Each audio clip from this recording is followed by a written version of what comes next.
이런 얘기를 들을 때마다 인류애가 눈을 가늘게 뜨게. 편지. 과거에서 온 편지.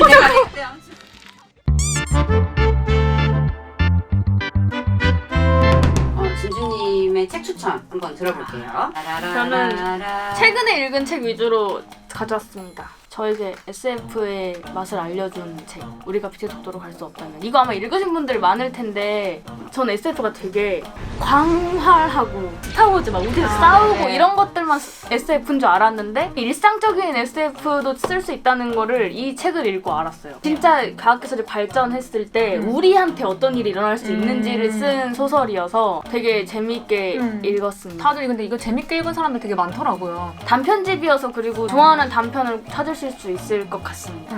두 번째, 최진영 작가님의 해가 지는 곳으로라는 장편 소설인데요. 개인적으로 민음사의 오늘의 젊은 작가 시리즈를 굉장히 좋아해요.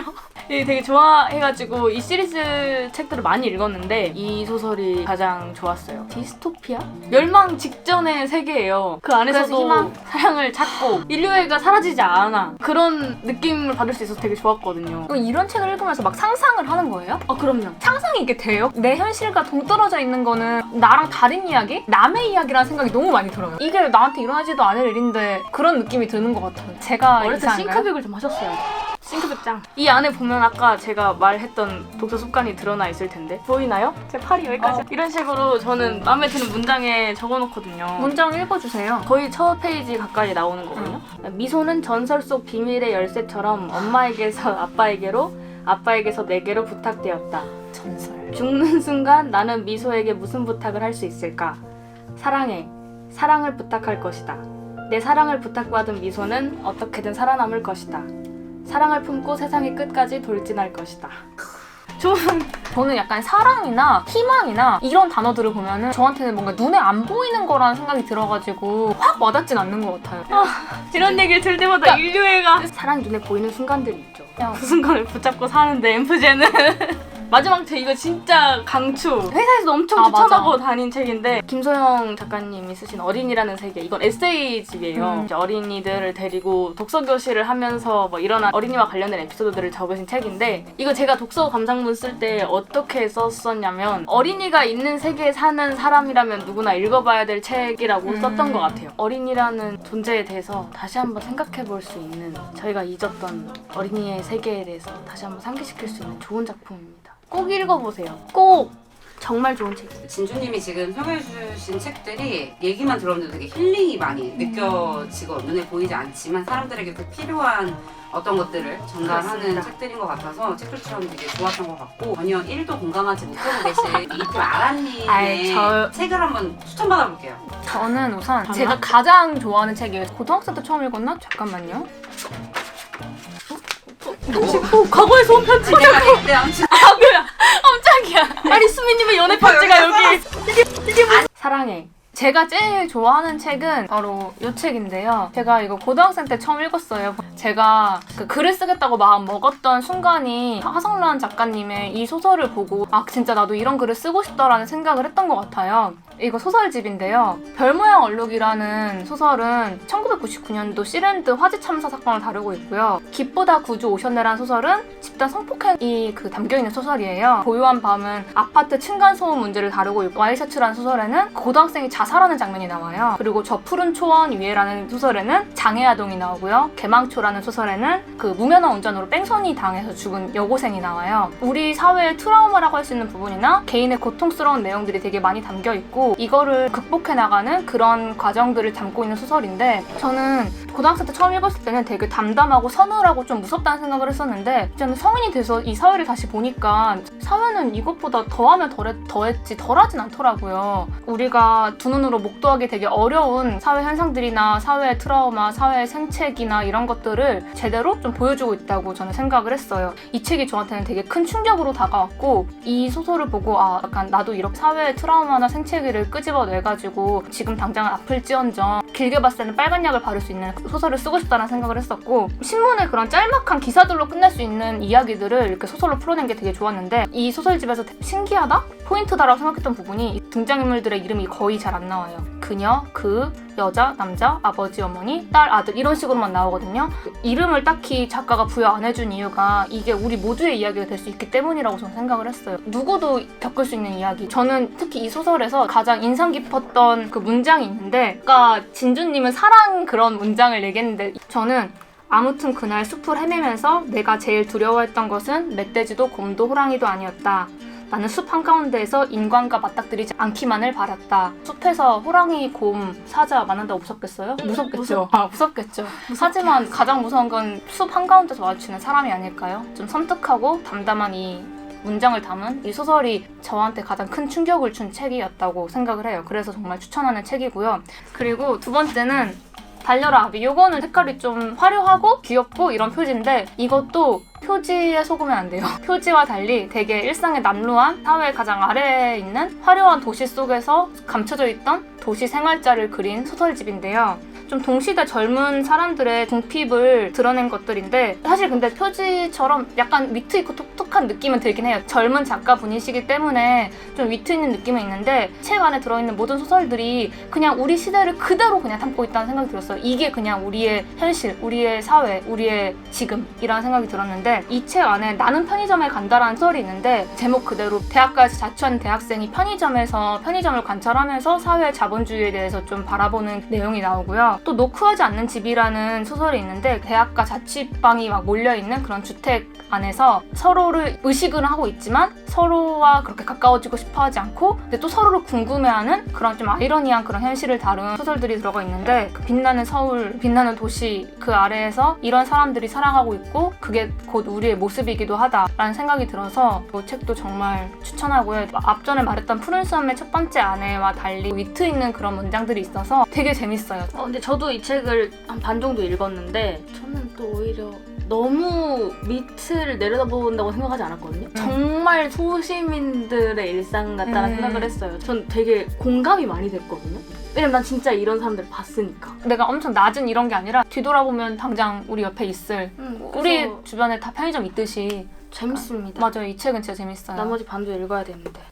그리고 마지막 책은요. 제 인생 책이라고 꼽히는 책인데 저희 엄마의 인생 책이기도 해요. 10대 때 처음 읽었는데 10대 때 읽었을 때 좀 달랐고 20대 읽었을 때 달랐고 20대 후반 때 또 달랐고 30대 읽어도 또 다르더라고요. 모순이라는 책인데 제목 그대로 인간은 누구나 모순을 갖고 살아간다는 내용을 담은 장편 소설이고요. 저는 이게 현실적이라 되게 좋았어요. 어떤 인생도 완벽함은 없고 그 주인공인 안진진의 마음이 너무나 이해가 됐고 사실 10대 때는 왜 안진진이 이런 선택을 하지라는 생각을 했는데 10대를 거치고 20대, 30대가 되니까 왜 이런 생각을 하고 이런 행동을 했는지 왜 안진진의 이모는 이거 스포니까 말하면 안 되겠구나. 이게 엄마의 인생 책이기도 해서 너무 놀랐어요. 시대를 거슬러서 추천하는 그런 책인데 저는 이 소설을 아마 제 딸한테도 추천할 것 같아요. 그리고 이건 진짜 완전 TMI인데 결혼했잖아요. 저 결혼 청첩장에도 이 책의 문장을 넣었어요. 그러니까 걸음 멈추지 않고 그냥 지나갈 수도 있는데 이거 사랑일지도 모른다고 걸음 멈춰준 당신에게 참 고맙다고 뭐 그런 문장이 나오는데 그 문장이 너무 좋고 지금 남편도 너무 좋아하는 문장이어서 청첩장에 담을 정도로 제 인생 책이라고 꼽히는 책이고요. 마지막으로 좀 여기서 좋았던 문장이 있는데 사람들은 작은 상처는 오래 간직하고 큰 은혜는 얼른 망각해버린다. 상처는 꼭 받아야 할 빚이라고 생각하고 은혜는 꼭 돌려주지 않아도 될 빚이라고 생각하기 때문이다. 대부분의 사람들은 인생의 장부책 계산을 그렇게 한다. 저는 이 문장이 너무나 현실적이고 너무나 인간의 감정이나 인간의 모순, 인간 내면의 이야기를 낱낱이 보여준 것 같아서 내 마음이 다 털려버렸죠? 약간 이런 느낌이어서 이거 그리고 이게 각 새마다 색깔이 다르게 나와요. 빨간색, 하얀색일 때도 있고 노란색, 파란색일 때도 있고 하늘색, 파란색일 때도 있고 이게 각 새별로 그 표지를 아예 다르게 해서 나오더라고요. 색깔을. 근데 쓰는 단어부터 다르시네요. 네네. 현실, 삶, 비루함, 일상의 추악함, 비열함, 인간의 내면, 시대를 반영하는 눈을 가늘게 뜨게 진주님 같은 경우는 사실상 현실에 필요한 갈증을 느끼는 감정적인 부분에 대해서 책을 많이 읽으시는 것 같고 아라님은 더 내면을 보고 싶으신 분인 것 같아요. 더 현실적인 거, 더 현실적인 거. 본인 성향, 이제 엠프제와 이 팁에 따라서 독서 후는 어떨지. 말하는 법을 잊어버린 것 같은데 너무 입을 오래 다물고 있어요. 저는 독서 후에 기록을 굉장히 많이 하는 편이에요. 감상을 굉장히 많이 나누고 이제 온라인으로 독서 모임 하고 있는 게 있거든요. 한 권 같이 읽고 나면은 같이 감상을 나눌 시간을 잡아서 이야기를 해요. 그러면 독서 경험이 넓어지는 것 같아서 좋더라고요. 여러분들도 독서 모임 한번 해보시기를 추천드립니다. 추후에 코로나가 조금 안정화가 되고 나면 오프라인 활동 같은 것도 하실 수 있을 것 같으세요? 네, 저는 한번 해보고 싶어요. 같이 이야기 나누는 걸 좋아하는 거 같아요. 본인의 생각을 또 누구에게 전하고 남들의 이야기도 경청하고 그러면서 뭔가 배워가고 이런 거에 되게 네, 긍정적이신 것 같아서 또 엠프제가 언변능숙형이거든요. 아마 말하는 거 다 좋아하실 거예요, 엠프제 분들은. 아라님은 혹시 뭔가 북토크나 여기도 언변하면 뒤지지 않으시잖아요. 저는 차라리 이렇게 카메라를 보고 말하거나 불특정 다수 앞에서 말하는 거는 편하거든요. 어쨌거나 북토크도 책을 이야기하러 만난 거긴 하지만 간단한 스몰톡이라도 하고 시작해야 되잖아요. 자, 책 얘기하십시오 하면서 시작할 순 없잖아요. 사교를 살짝은 곁들여야 되잖아요. 저는 사실 학교 다닐 때 토익 학원을 다니면은 토익보다 더 무서운 게 토익 스터디였거든요. 그렇게 사람들과 모여가지고 스몰톡으로 시작하고 날씨가 어땠니? 저로서는 진짜 거의 상상도 못할 일이죠. 아이스 그런 브레이킹이 일이에요. 힘들 수밖에 없어요. 본인이 아이스 자체이기 때문에 본인을 깨야 되는 거여서 힘들 수밖에 없고요. 선주님 같은 경우는 기록도 하신다고 들었어요. 이거 아마 들으면 굉장히 질려하실 텐데 왜요?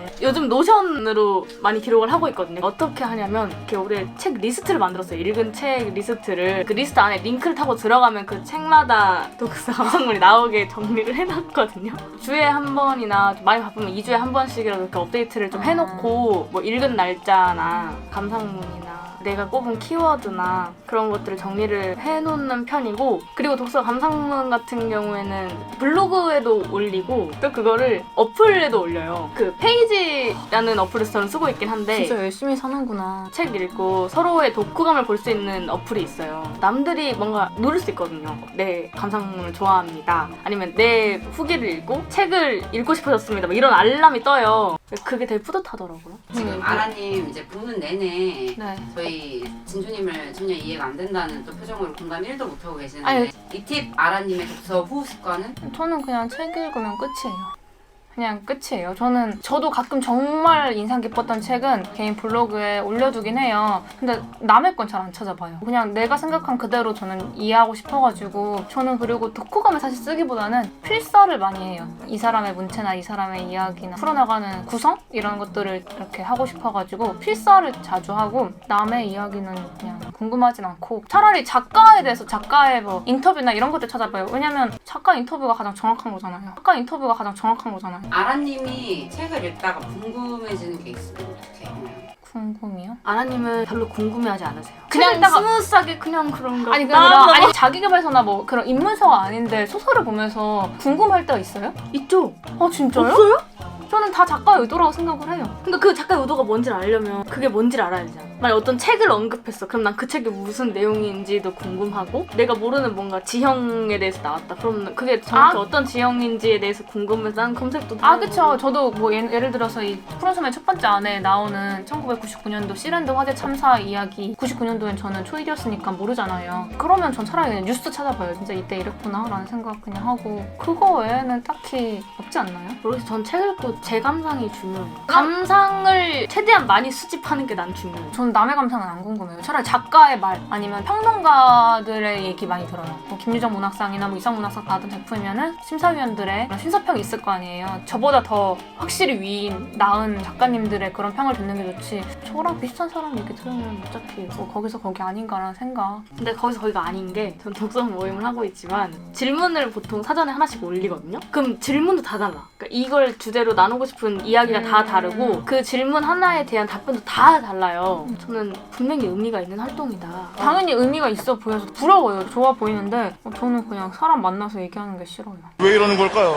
극과 극을 달리는 MBTI 독서 습관에 대해서 저희 오늘 얘기를 해봤고, 이게 너무 달라서 비슷한 거 하나를 뽑자면 책을 좋아한다는 거. 그게 아니었으면 제가 봤을 때 살면서 만날 일이 없었을 것 같은 네. 느낌이 네. 듭니다. 저희가 다음에는 화제의 베스트셀러 오래할 만한 진실이라도를 가지고 명문장이나 명대사나 그리고 명장면이나 뭐 그런 것들을 한번 이야기해보는 시간을 가져보려고 해요. 다음에 또 만나요. 안녕.